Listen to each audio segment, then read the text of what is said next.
So let's briefly recap how we got here. By understanding the five forces that act on firms, you can determine a firm's competitive position. Once you determine that, or once an organization determines that, the organization tries to compete either in scope or cost or focus.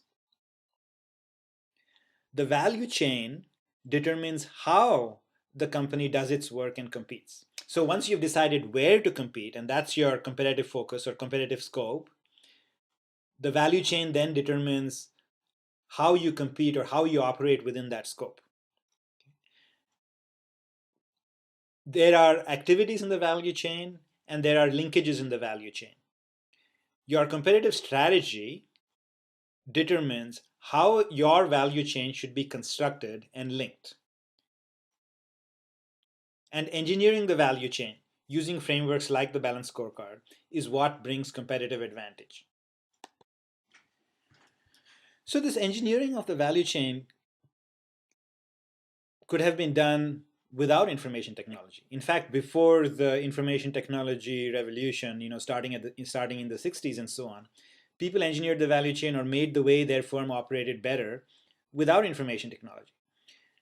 So the rest of this lecture is all about how IT can be used to engineer the value chain and thereby provide competitive advantage. So here's how to think about information technology and competitive advantage. Basically, the ability of IT or computing to provide competitive advantage depends on what is known as the information intensity of products of the firm's products and of the firm's industry structure. So if a product has high information intensity, IT can provide great value. If the industry structure has high information intensity, then IT can provide competitive advantage. So how do you think about this? How does one think about this? Basically, each step in the value chain has a physical component and an information component. Okay? IT can optimize the performance of the step by making the information component of the step better. Okay? For example, IT can optimize the performance of a step by capturing knowledge of how to do it right so that people do it better by following the appropriate instructions. IT can make the step operate better by automating the step. IT can exploit information in order to help the person executing the step do better. So it's not just a set of instructions on the step itself, but IT or computing can provide information to a user, feedback to the user that will help the user in doing that step better.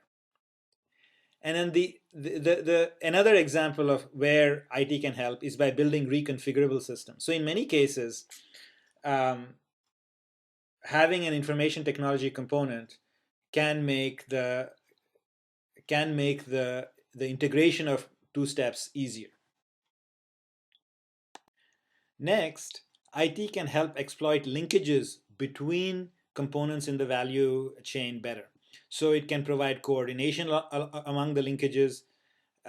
It can provide information across linkages. It can help reduce documentation costs and so on. Next, a company's information is also its product. So for example, LexisNexis, credit reporting agencies, companies that provide product, service, and support, their primary product is actually information. Next, IT can change the industry structure. So for example, through the use of IT and automation, IT can change the cost structure of firms. So all of a sudden, a firm has a significantly lower cost in producing some kind of product, and thereby it has a competitive advantage. Okay? And if you think about it, the internet has increased the reach of firms. So firms that could only sell in their local market because they could only advertise in the local market. It was too costly to advertise, say, nationally or make yourself known nationally.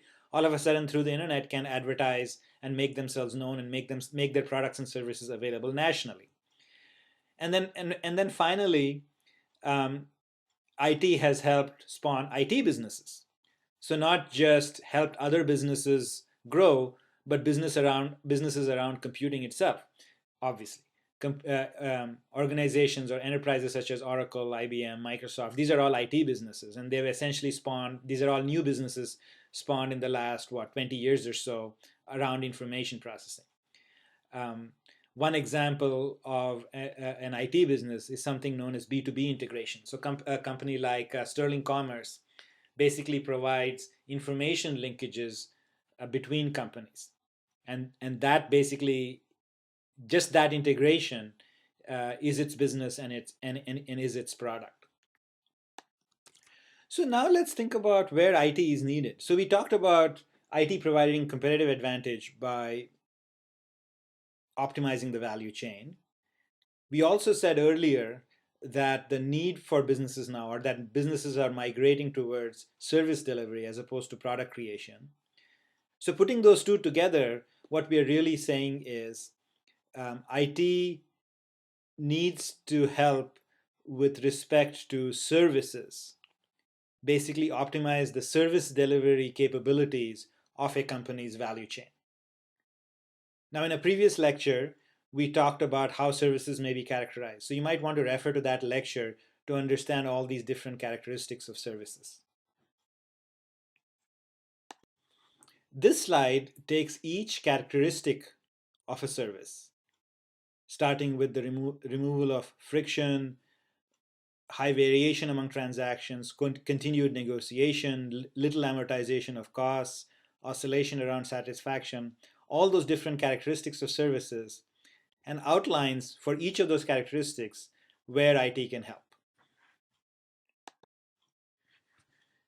In this slide, what I have done is taken all the examples across all the service characteristics and try to abstract them into a few categories. Okay, so if you so essentially, computing or IT can help um, by assisting with the modeling of services, by the modeling of businesses. So imagine, if you will, an object-oriented model of your value chain. You can then create simulations around it. You can understand it. You can use all the computer science techniques for understanding software systems. You can apply that to the business. This concept was applied by IBM in a in a body of work known as the CBM, or the component business model. We won't go into the component business model in this class, but if you can, Google it. Essentially, what IBM did was created a prototypical model, a prototypical object-oriented model of each and every kind of business. So they had a component business model for insurance, a CBM for automotive companies, a CBM for fast food, a CBM for retail.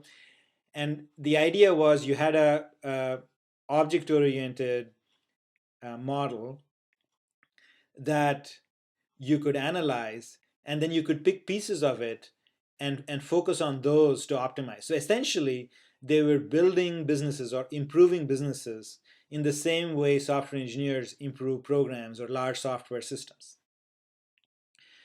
The second area where IT can help is in analysis. So once you have your data, once you have your model, you can write programs, you can write algorithms such as data mining algorithms to analyze how your business is doing, how your business is performing, and in order to suggest ways for improvement. The third way is essentially around automation. So you can take the business processes that exist within an organization, the way people do things in an organization, and automate them. Okay? Not only can you automate them, if you electronically enable these processes, you can then start measuring them, because everything will take place through an electronic system. So you can time how long things are taking, how many cycles there are in any operation, how much wait time there is, how much time is being wasted, things like that. And all of that helps you improve the process in a data-driven manner. Okay? The next way is IT can help essentially by systems monitoring and management. So all your IT systems and your human systems um, can use a technique known as autonomic computing for doing self-healing and optimization. You can do capacity planning. How big a system do you want? How big a computer system do you want? How big an organizational human system do you want? You can use computer programs to figure all of this out. You can also use computer programs, specifically resource allocation algorithms, to understand how to provision systems, which is how many resources and what kinds of resources operations in your system might take.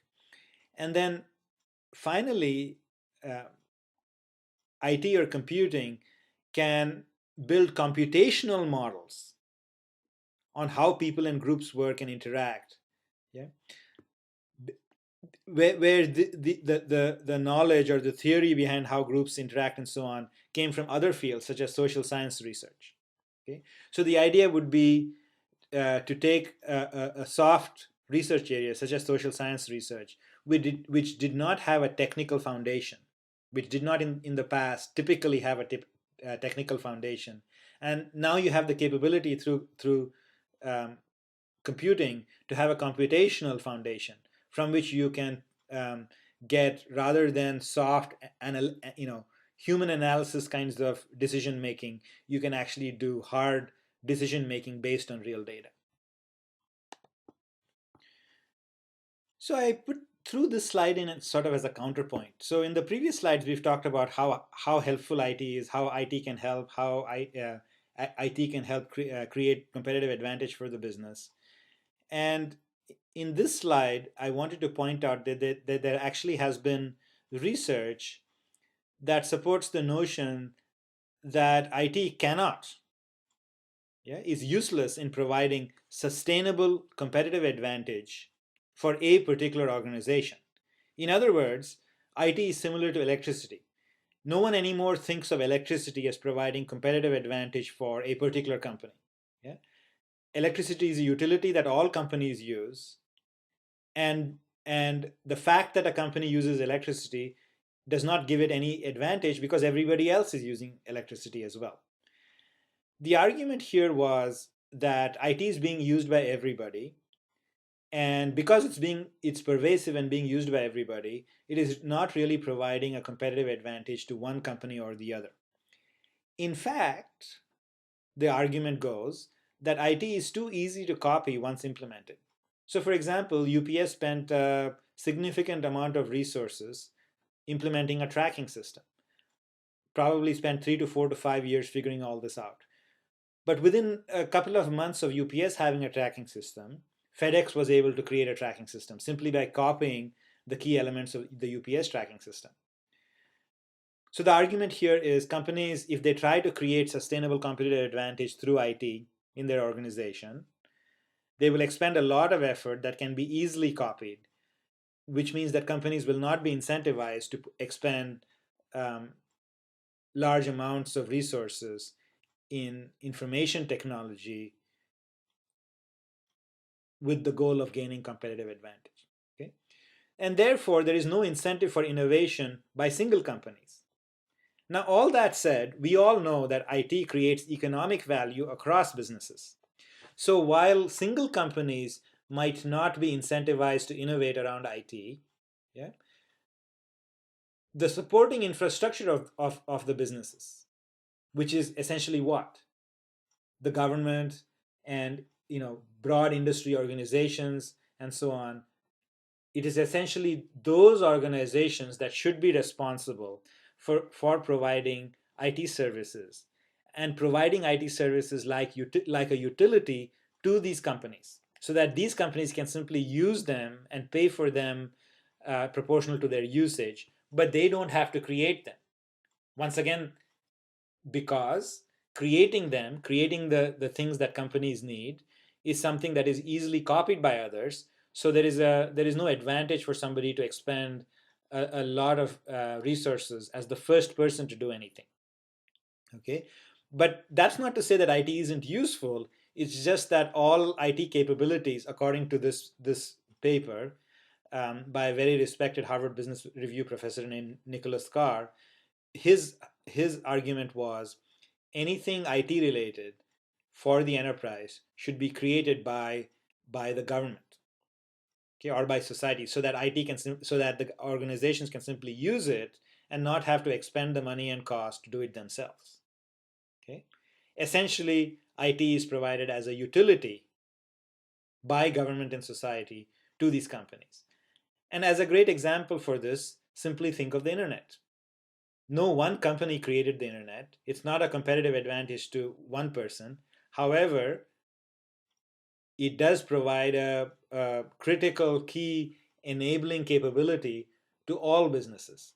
And this is why the internet should be managed by, or created and maintained by, government, by organizations that are not competitive in nature. In other words, by the government. So now think about whether this is true, um, whether IT is simply utility and nothing more. So now that we've talked about how IT can actually help, how IT can be applied to providing competitive advantage to a business, let's talk about this notion of business IT alignment, which is how can IT provide help in the right way, in a way that it is aligned with and supportive of the needs of the business. Business IT alignment is many things. It's not just one thing. It's not a simple thing. It's actually many things, and it's more complicated than it might sound. The basic goal behind business IT alignment is is for IT initiatives, IT projects to be created that deliver a sustainable competitive advantage in a manner compatible with the business.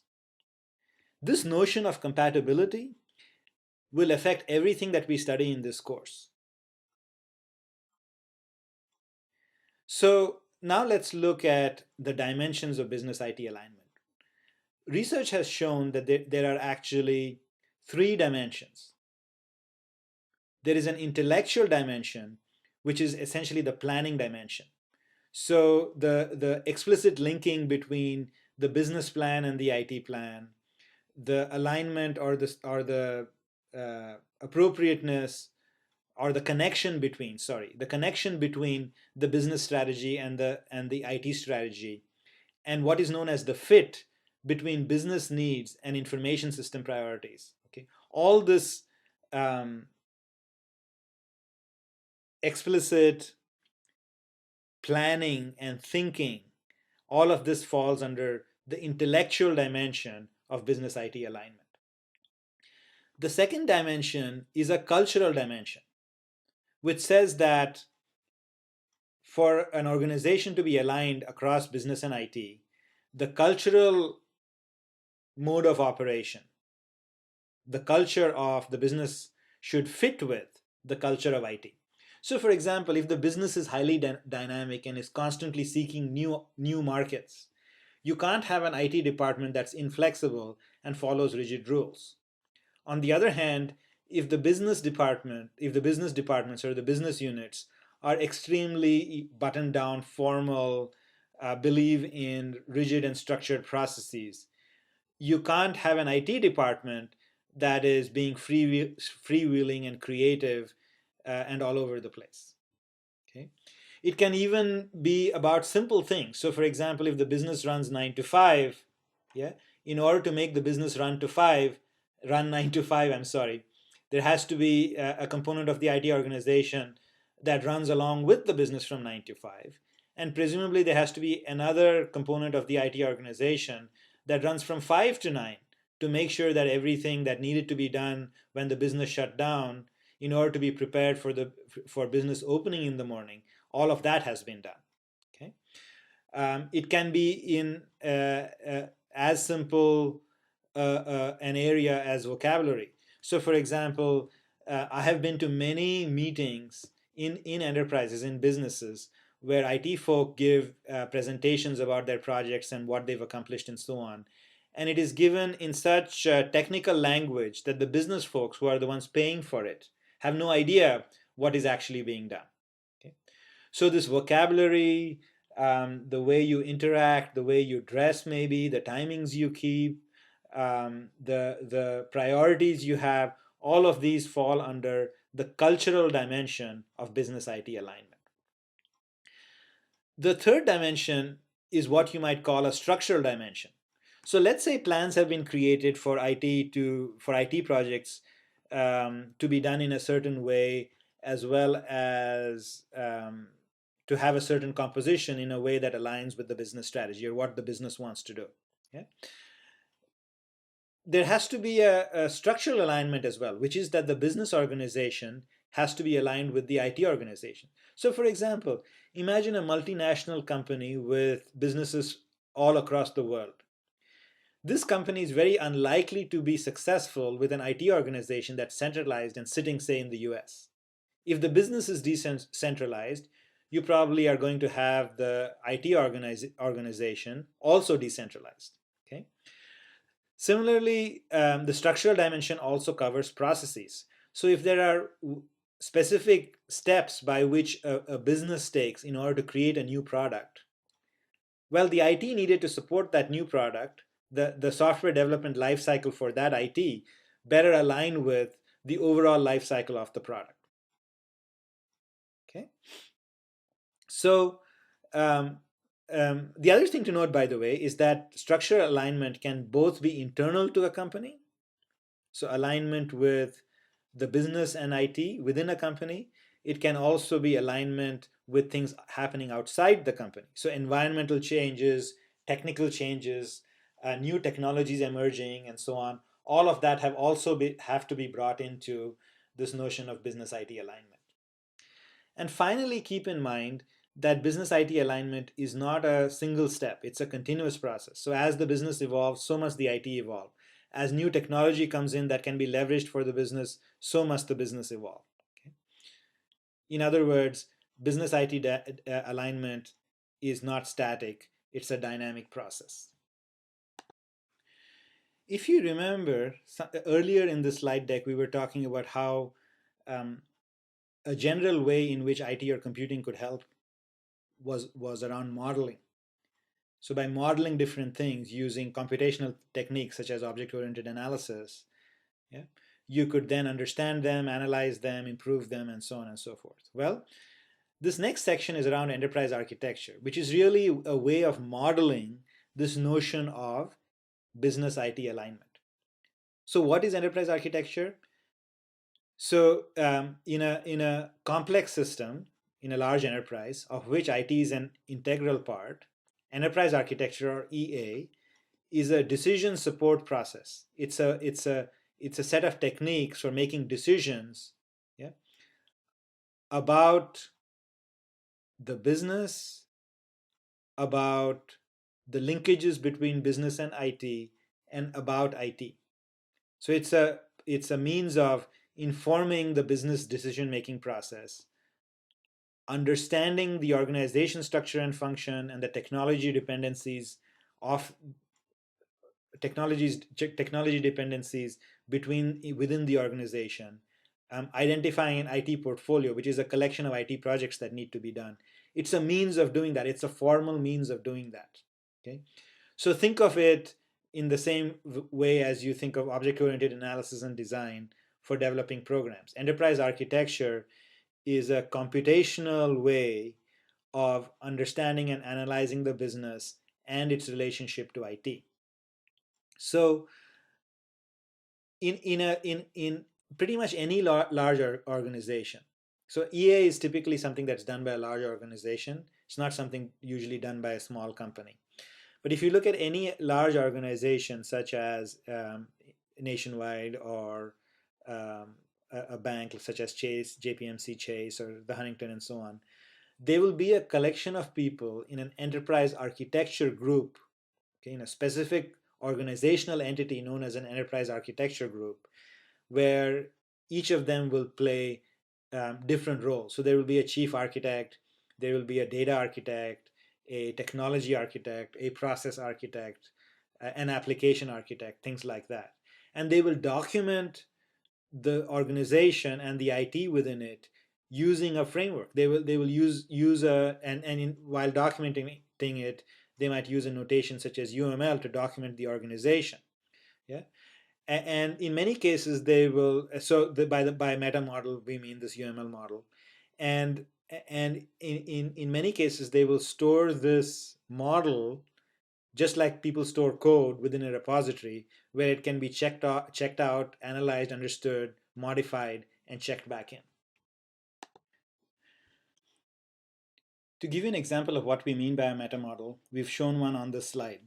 So a meta model is nothing more than a set of high-level classes and their relationships from which you can derive your own classes and instantiate those classes or create instances of those classes to represent whatever system you choose to represent.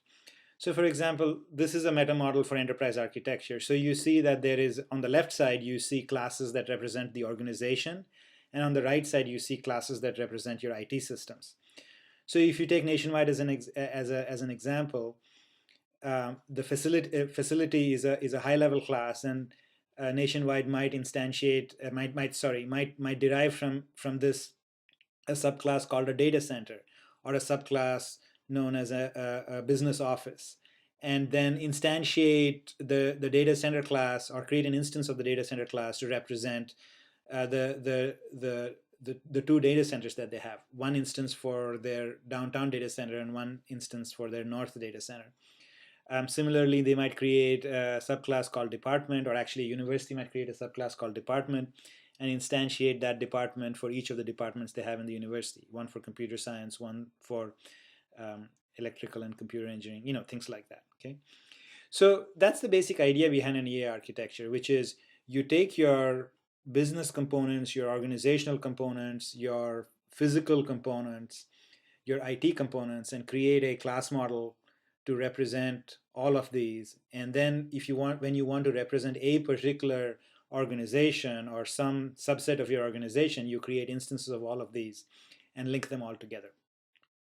What's the reason for doing this? The reason for doing this is basically to serve firstly as a modeling tool. So it, when you model something, you understand it, so it serves as an analysis tool. And then when you model something and have it available as a permanent artifact or a document, then it can serve as a documentation tool. So that's the basic idea behind enterprise architecture. It's a technique for representing the business, representing the IT, and the alignment between the business and the IT. This is an example of an enterprise architecture artifact. So this is one document that would be created out of an enterprise architecture project. Okay, so remember what I said. You might want to create a model of your enterprise using that enterprise architecture meta model from the earlier slide, and then you might want to understand it, and then you might create a document that's derived from it. Well, you can think of this document, which is known as an IT portfolio document, as a document that is derived from your enterprise architecture meta model. And the idea behind an IT portfolio document is a collection of applications that you might want to buy for your organization or build for your organization. And when you make that selection, you show which departments or which projects or which entities within your organization these applications are going to help. So in this particular picture, the y-axis are the different departments within the city of Columbus. The Department of Development, the Department of Public Utilities, the Department of Public Service, and the Department of Public Safety, which is all, police and fire and so on. And on the y-axis are the applications that the city proposes to build or buy. They include things like case management, which allows you to manage, just like a lawyer, it allows you to manage all the cases or the interactions that you might have with your clients. Well, the city has clients as well. The citizens call in and ask for requests, businesses call in and ask for requests, and so on. And a case management tool basically helps to maintain a record of all those interactions that took place between the city and the individual or business. And this case management application would be used by the Department of Development to handle investment cases. So the Department of Development within the city of Columbus is responsible for targeted investments of certain areas. So downtown redevelopment or short knot redevelopment, well, the Department of Development is the one that puts in the money on certain projects in that area. And the Department of Development also handles permits. It also handles projects submitted by developers. So here, a case management tool would be used to manage the interactions of, say, developers within the city and the city itself. That same case management application would be used by public utilities to manage cases which are essentially accounts of people who buy utility services from the city of Columbus, gas, water, and electricity. Would be used by public service, would be used by public safety. So now I hope you're getting to see the picture here where you create this document called an IT portfolio where you have the applications that you're proposing to build and the departments or entities that would find these applications of value. Similar to case management, performance management would be of use within public utilities and public safety. Document management would be used within the Department of Development, Department of Public Utilities and Public Service, and so on. So, incidentally, I want you to refer back to to how frameworks are used. And I said frameworks are used to model and understand. They're used to document.